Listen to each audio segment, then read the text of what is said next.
went on to say, next door, that while Enoch Powell was in his opinion wrong, there is a danger that we are going to end up with a cold race war in this country. There is no danger we will end up with a cold race war in this country. We are on the verge of a very hot race war in this country, and Enoch Powell is going to be proven right very, very soon. It's not just me saying that.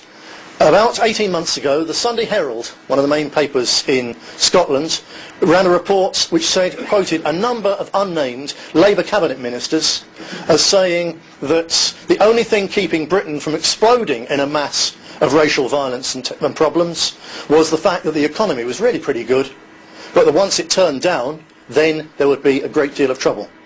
Some 3 years ago, David Blunkett, the then Home Secretary, said he described Britain as a coiled spring of racial tension. So that several years ago, people in the upper echelons of the Labour Party were admitting and accepting that the whole place is, to use another simile, a huge powder keg, just waiting for the match or the spark to set it off. And that's where we are today. It's particularly bad at the moment. It's a particularly crucial moment in our history for the fact that there are two things coming together at the same time. The first is when Powell was speaking 40 years ago, and since Powell has spoken, apart from a few little glitches, the 1973 oil crisis, the Thatcher's first deindustrialising recession imposed on this country in the early 1980s, apart from that, we've been living in economic good times.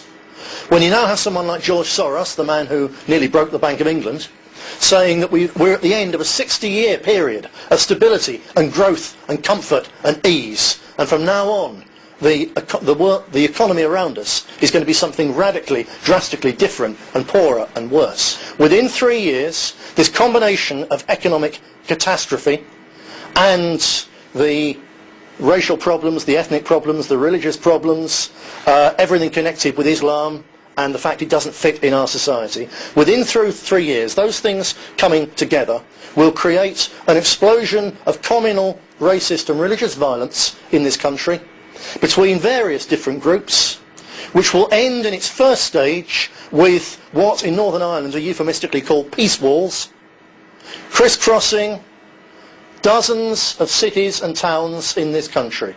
Not now just in England, but also in Wales and Scotland as well. And any of you who've been to Northern Ireland will know what I'm talking of. Those of you who haven't been, you can't begin to get a sense of the scale and the horror that lies behind peace walls, where two different communities, or in our case in Britain, probably now 100 different communities, who've absolutely fallen apart into their separate, mutually loathing worlds, had to be separated by each other by a wall so tall, with mesh over the top, so tall, that not only can they not see each other, and can't talk to each other, they can't even effectively hurl abuse at each other. They can't hurl stones and petrol bombs, and they can't snipe at each other from high buildings across the line. That's how serious a peace line is. And we're going to see them. And they'll be built, of course, too late, as a matter of fact. They will only be built once dozens of people have died in communal violence in this country. They will only be built by what we're going to see within the next 3 years, neighbours burning out neighbours, whole streets on fire.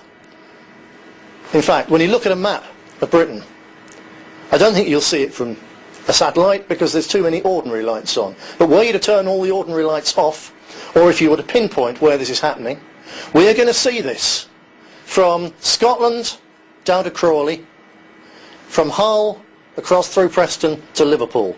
There's going to be a cross of fire, of burning communities, slapped right across the map of the British Isles.